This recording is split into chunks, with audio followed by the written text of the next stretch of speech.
Hi hi అండి. ఏంటి గుండ్రాళ్ళన్నీ కలిపి గోడల్లాగా కట్టబడి ఉన్నాయి అనుకుంటున్నారు కదూ? అవునండి, హృషికేశ్ దగ్గర వశిష్ఠాశ్రం అని ఒకటుంది. అది చూడటానికి వెళ్ళినప్పుడు ఈ గోడల్ని చూసి ఆశ్చర్యపోయాం మేం. లోపలికి వెళ్ళి చూస్తే అన్నీ గుండ్రాళ్లతోనే కట్టబడి ఉన్నాయి. ఇలా 84 కేవ్స్ ఉన్నాయి. 84 కేవ్స్ కూడా చూసేశాం. లోపలికి వెళ్లే కొద్దీ చిట్ట చీకటి, ఎక్కడో కానీ వెంటిలేషన్ ఉండదు. అయినా చూసేశాం. మీరు కూడా చూస్తారా? మరెందుకు ఆలస్యం, పదండి. 84 కేవ్స్ ఉన్నాయట ఇందులో. ఇవి మనం ఒక్కొక్క కేవ్ చూడబోతున్నాం.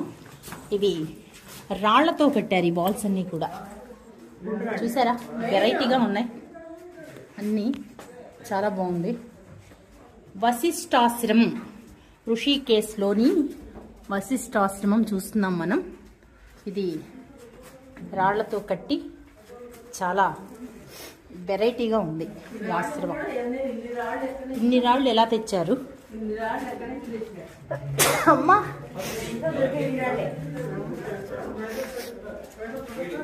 వీడియో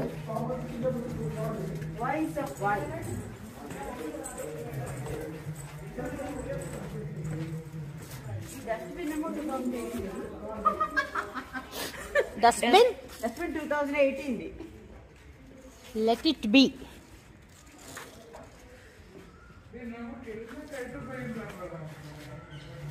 ఈ బంగ్లాను చూస్తుంటే నాతో వచ్చిన వీళ్ళందరూ కూడా పాటలు పాడుతున్నారు.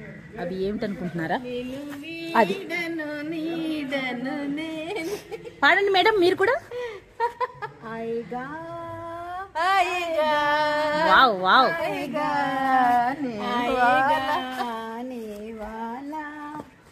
వీరు శ్రీమతి గీత గారు, శ్రీమతి సుమిత్రాదేవి గారు. వీరు ఇలాంటి పాటలు పాడుకుంటూ వశిష్ఠాశ్రమంలో ఎంజాయ్ చేస్తున్నారు ఫుల్. చూసారా ఆశ్రమం ఎలా ఉందో? ఇటువైపు ఎవరైనా వెళ్ళారా మన వాళ్ళు? అక్క వెళ్ళింది. చెట్టు మీద కోతి ఫోటో తీసుకుందా? చూస్తున్నారు కదా మేము ఇదంతా ఎలా తిరుగుతున్నాము, ఎలా ఎంజాయ్ చేస్తున్నాము. ఇంకా వెళ్లే కొద్దీ కొండలు కనిపిస్తున్నాయి. కొండలకి ఈ ప్లేస్ కి మధ్యలో గంగా నది ప్రవహిస్తోంది. స్నాన ఘాట్లున్నాయి, పుణ్యక్షేత్రాలున్నాయి. చాలా చాలా చాలా ఉన్నాయి. చాలా ప్లెజెంట్ గా ఉంది ఇదంతా కూడా. మెడిటేషన్ చేసుకోవడానికి బాగుంటుంది. చాలా అంటే చాలా. Let it be. ఆ గుండ్రాళ్ళదే బాగుంది లోపల. అటు నుంచే వెళ్ళాలా మనం? మళ్ళీ ఇటు వస్తామా?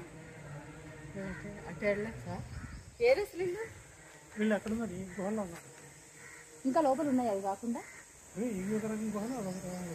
మరి మనం ఏమి చూసామండి? అక్కడ అన్ని గుహలు ఉంటాయి. పదండి పెడదాం, చూద్దాం.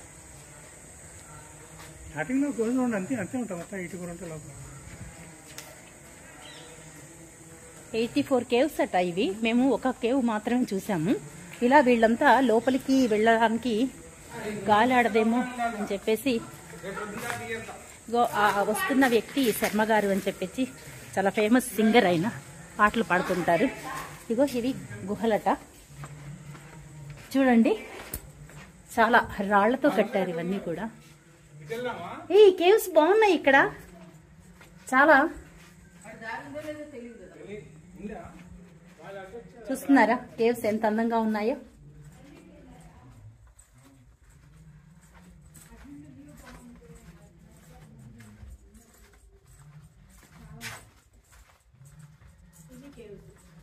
ఇలా చివరి వరకు వెళితే మళ్ళీ చీకటిగా ఉంది. చివరి వరకు వెళ్ళిన తర్వాత దీనికి డౌన్ ఇక్కడ స్టెప్స్ కూడా ఉన్నట్లున్నాయి కిందకు వెళ్ళడానికి. ఇన్ని కేవ్స్ తిరగాలి అంటే ఒక రోజు టైం తీసుకోవాలి. ఎక్కడికక్కడ స్ట్రీట్స్ చూస్తున్నారు కదా, చాలా వెరైటీగా ఉన్నాయి ఈ వాల్స్, ఈ రూమ్స్ ఎక్కడికక్కడ. కాకపోతే లైటింగ్ లేదు కానీ చాలా బాగుంది. డే టైమే ఇలా ఉందంటే నైట్ టైం అంటే ఇక్కడ చాలా కష్టం అనుకుంటా, నాకు తెలిసి ఉండటం. ఒక రూమ్ లాగా కట్టారు. ఇది ఎలా కట్టారో తెలియదు కానీ వెంటిలేషన్ చాలా తక్కువ ఉంది. చాలా బాగుంది. ఎక్కడ చూడలేదు నేనైతే ఇలాంటి బాల్స్ని. చూడండి ఒక్కసారి. ఆల్రెడీ మా అందరికీ జలుబులు స్టార్ట్ అయ్యాయి గంగా నది స్నానం పుణ్యమా అని.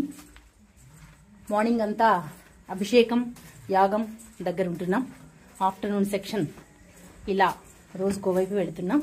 ఈవినింగ్ మళ్ళీ పూజ హారతి. చూసారా ఇక్కడైతే లైటింగ్ ఉంది చూడండి ఒక్కసారి. ఇలా ఇలా అన్నమాట రూమ్స్. ఇందులో మెడిటేషన్స్ అవి చేస్తూ ఉంటారు అనుకుంటా. బాగుంది ఓవరాల్గా. ఇక్కడ కూడా లైటింగ్ ఉంది. అదండి విషయం. చూశారు కదా, 84 కేవ్స్. ఈసారి మీరు కూడా ఋషికేశ్ వెళ్ళినప్పుడు కుదిరితే వశిష్ఠాశ్రమంకు వెళ్ళి ఈ గుహలన్నీ చూడండి. చాలా అద్భుతంగా అనిపిస్తాయి. ఎవరికి వాళ్ళు స్వానుభవంతో తెలుసుకుని వీటన్నిటిని ఎంజాయ్ చేస్తే చాలా బాగుంటుంది.